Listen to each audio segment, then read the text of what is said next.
Right, welcome back. Last time, we have removed Prussia from the map, along with Dorpat and Ozevik. Additionally, Poland is completely falling apart. They're losing territories left and right to Moldavia, Kiev, and Moscow, thanks to a variety of separatist rebels. I'm also now allied with Spain. Additionally, I passed Erbkaiserturm, so that means I don't need to deal with electors anymore. I will always be the Emperor. And since it's not the latest version of EU4, I could even turn Hindu and the HRE wouldn't care. I'm also making preparations to invade Poland again. However, this time, it will be for other reasons. Not just because, I want their territory, but also because they're allied to France. And the easiest way for me to declare war on France without having to deal with all of their allies, like Naples, Switzerland, Scotland, with England under them,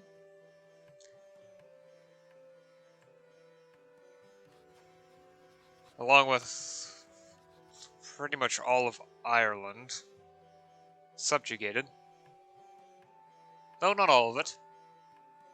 Munster's still independent.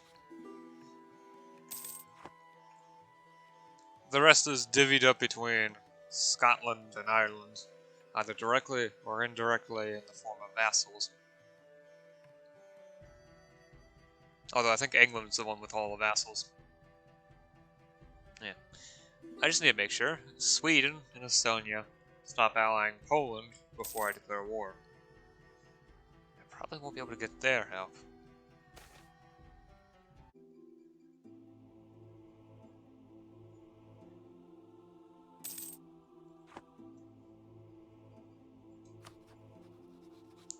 Look, I'm just keeping you around because I plan on turning you into a free city.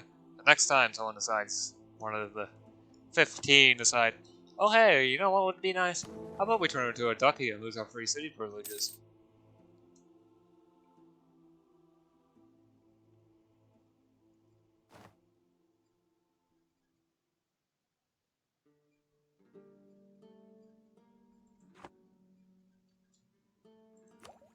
Alright. Grab these 4 techs. Stop drilling, split in half. How do I want to deal with this war? Well, I just need to deal with Poland. On the other hand, well, I do need to deal with Poland. On the other hand, I think it's also entirely achievable to let my vassals do that bit for me. Handle the rest myself.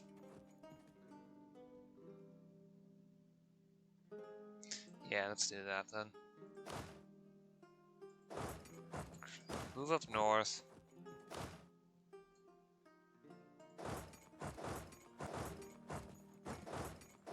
There, that should give the other army enough time to go to there so that I avoid issues with supply. Alright.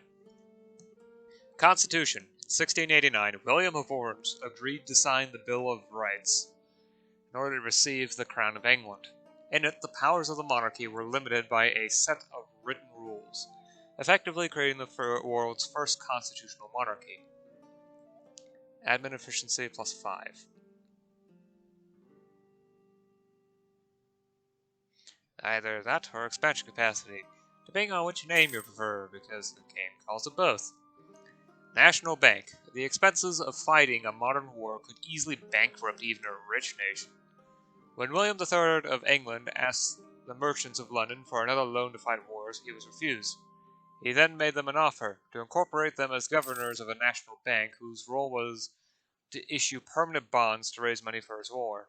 Soon, William had raised over £1 million, and the Bank of England was copied by other nations. Settler growth +4. Socketed bayonets.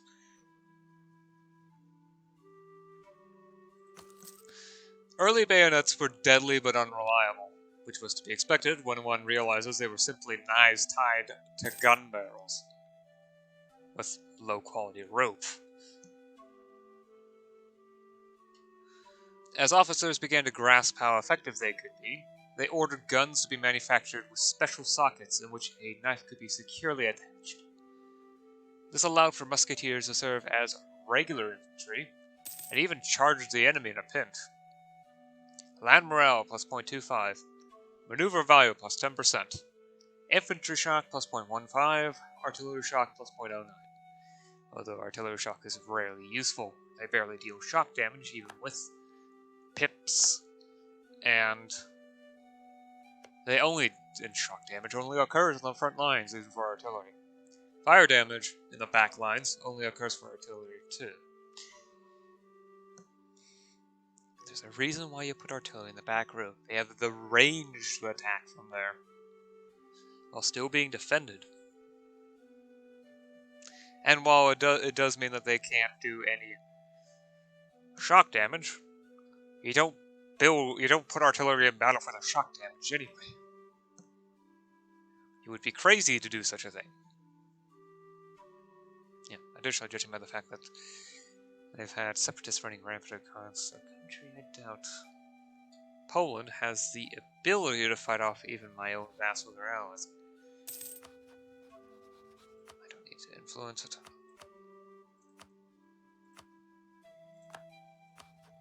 You too, break your alliance with Poland.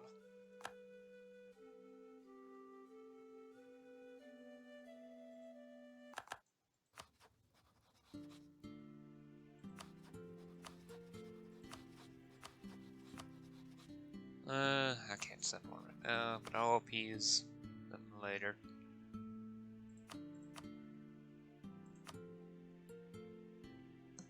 Come in, Spain.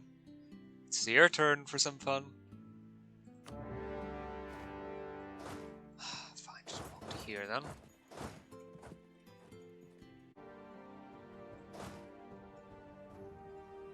Spain left. Great.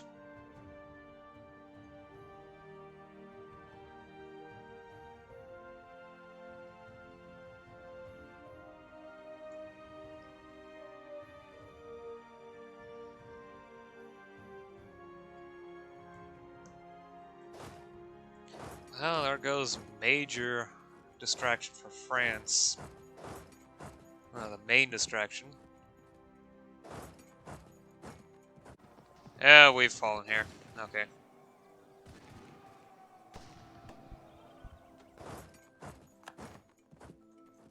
Both retreating to the same location, at least. Although I'm finding it less and less likely I'm going to be able to really do anything to France at the moment. They just have way too many troops.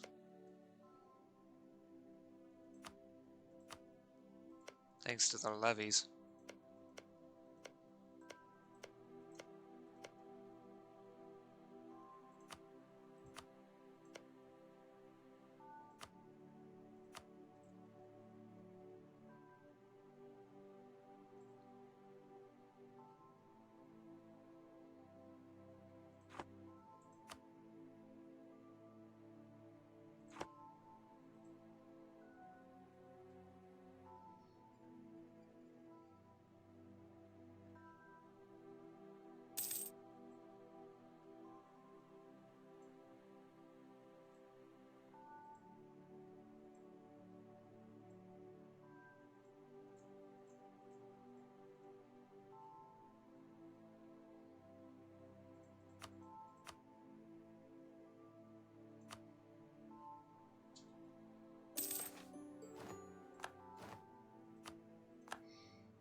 Right, you're free from your Kandalarai agreement. I'm not sure how much you helped. Oh.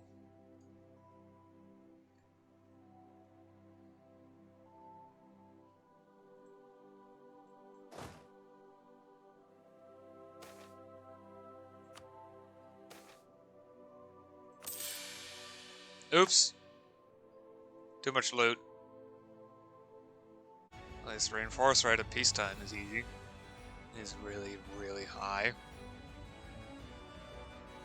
Alright, back to drilling. I need that army professionalism. Hey, at least I have enough manpower to fill this back up. However, hardly I don't think any of my infantry has drill left over. Hardly any of my cavalry does, and there's not much left in my artillery. Some of them are even empty in drill, which is a bad sign. I just don't have enough land force limit to field anything much bigger than this. So if I start shrinking, because if I start splitting, if I want to try to build a third army, then I'm no longer taking advantage of the full combat. If I try to build any bigger, I'm not. It's going to not only overstretch the combat width, it's also going to start overreaching supply limit. I mean, look at me. I've burned through my entire army's worth of manpower, and more so. If you remember at the beginning, we had over 100,000 manpower, and now we just have 14,000 after fully reinforcing the army again. We basically went through our entire army, at least in numbers. I would say the infantry got reinforced multiple times over. The artillery, for the most part, hasn't. But still, we took a lot of casualties in that fight. You also have to remember, I earned 2,000 per month. Per month. The war lasted pretty much 3-4 years.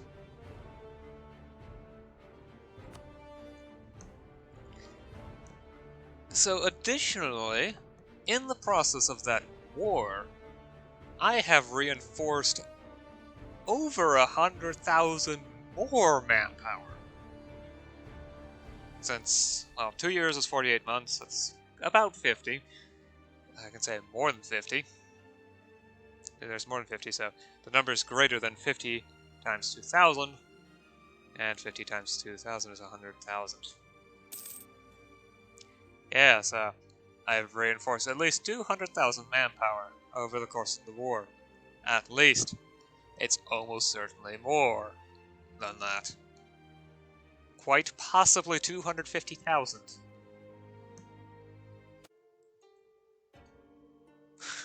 Yes, gives the 3-star general even more siege pips.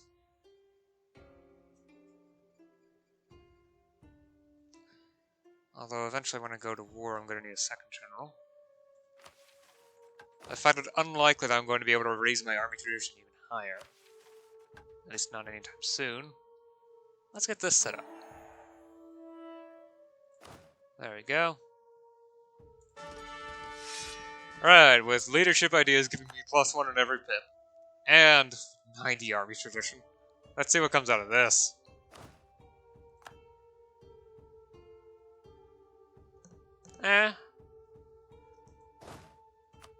Definitely more combat-oriented than the other. I'll have you, Drew. But they're both 3-star generals. Which is excellent.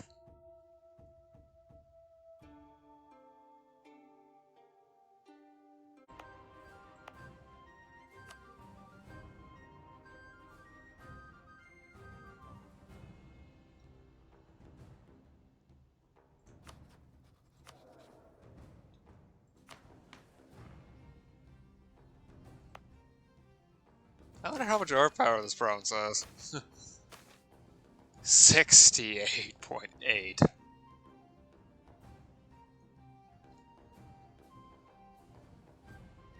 Oh, this building would add another 17 from the class urban plot. Pops, not to mention another +5%. Yeah, why not? I've got not much better to do with all that cash. Okay, well, I've got plenty of better things to do, but why not build up the arc power of this province? I might even be able to hit 100 if it gets big enough.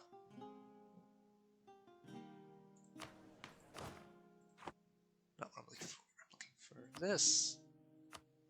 The worst is 12. This is the price that must be paid for our glorious nation.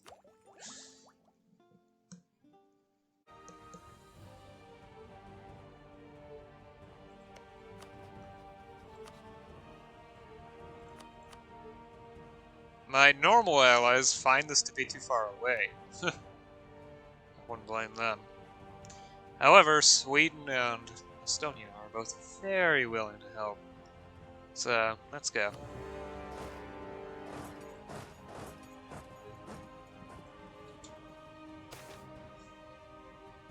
Restrict looting, War of Conquest. Right, okay.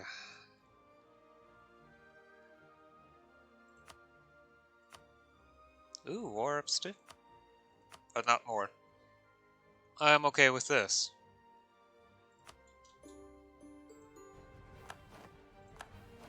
There, now that looks nice.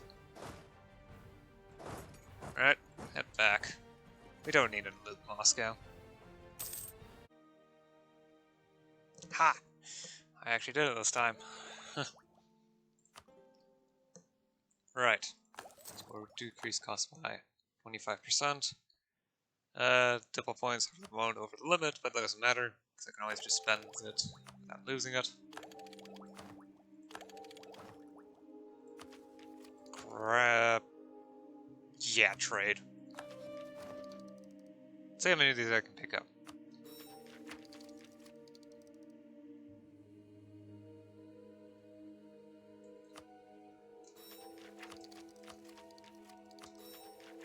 Not all of them, but most of them. There's still number 7 I haven't got yet. So I have to focus on diplo points. Anyway. Right, new unit type. I think it's horseman. Doesn't matter, I'm not gonna grab something with fire pips. These two are equivalent, so...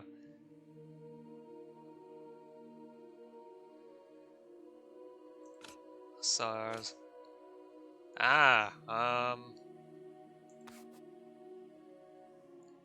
Infantry fire is starting to take the advantage.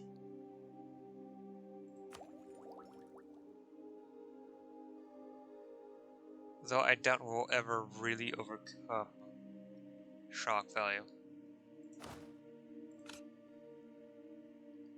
Bayonet infantry. Right, and then I just need to wait for the months to pass. Got 2 more merchants. Someone to Rusland. The other to Western Siberia. Oh, I can reach Xinjiang now. Okay, I'll send the third to there because Mongolia is not a great node. Right. Time to begin reading. The ancients had built lighthouses, but few were built in modern history until ships began to cross the ocean. In 1696, the first of a new generation of lighthouses was built in order to prevent merchants from smashing into rocks in the English Channel. Naval tradition no longer increases over time. Colonial range plus 25, trade range plus 130, enables frigate, POW, East Indiaman, Argosy, this one's unique, and our merchandile, and I can now build the maximum rank harbors. The four-field system. 16th century farmers in the Waasland region began developing a replacement for the three-field system that predominated agriculture at the time. The system involved rotating 4 crops: wheat, turnips, barley, and clover, which revitalized the soil and allowed for fodder for animals to eat, allowing the entire field to be productive all year long. It remained local until the 18th century when Charles Townshend popularized it, leading to the British Agricultural Revolution. Allows yet another idea group. I think it's the 8th one by now. No, 10th one. 10th one. As well as the maximum level irrigation.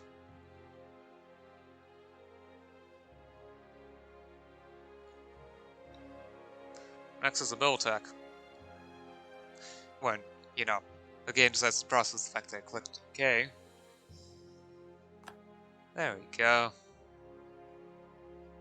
Doglock muskets were an intermediary stage between the early flintlock fusils and the later flintlock muskets.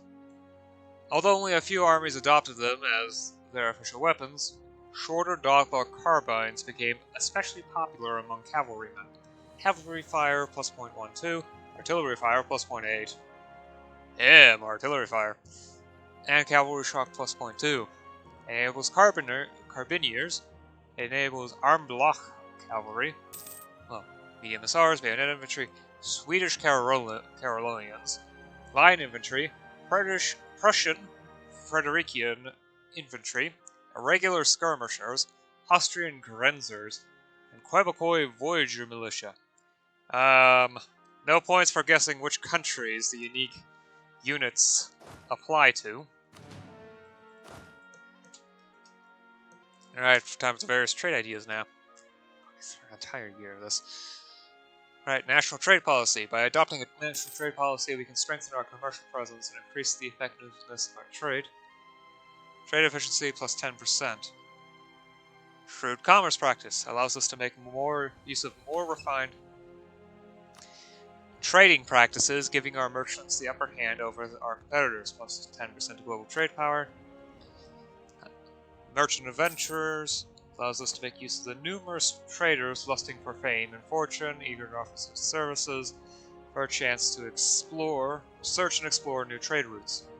Trade range plus 30%, ship trade power plus 5%.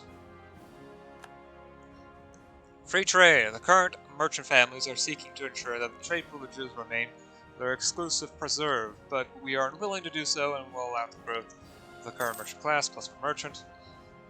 Trade manipulation at those key choke points, where trade could go one way or another. The ability to gain an edge there is key to the growth of our trade income. 7% provincial trade modifier. And lastly, I don't know.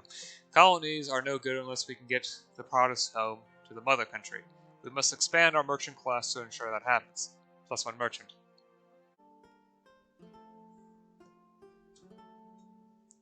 Alright. So, since last time, we end up against France. As you can see how not much has changed with the borders. Didn't go great. However, in the process I was able to take down Poland by a notch. At least these two provinces. All of the changes, they're not my fault. Okay, I also grabbed this. All of the changes, not my fault. I also took 2 provinces off of Pskov to at least make this look good, as long as you don't pay too much attention to how the provinces themselves are shaped. I do not like looking at Latvia for that reason. Same with Saxony. I mean, look how tiny these provinces are. There's also Troy of O'Shea over here, which looks amazing, doesn't it? Look how many there's 7 little pieces. It looks awful, doesn't it, sometimes? Thankfully, when you own the other provinces, it's not as noticeable. Imagine, you don't need to imagine it, just go back a few years. Near the beginning of the video, you can see this part of Latvia just looking awful. Because these 2 provinces here were dark green. Pine green? I don't know what that color is. Anyway, Scottish Canada. It appears England's also at least began something there. I can now see pretty much the entire eastern coastline of Africa. Yeah, Awa's grown huge. Although Ethiopia seems to be trying to resist to a degree. I'm not sure if it's going well.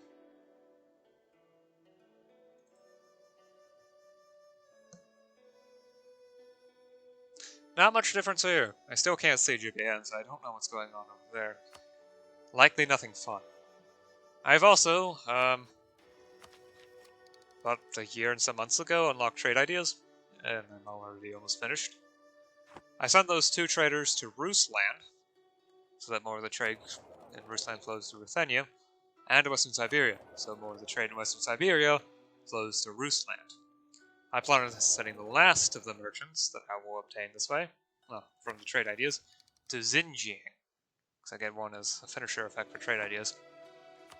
Alright, so.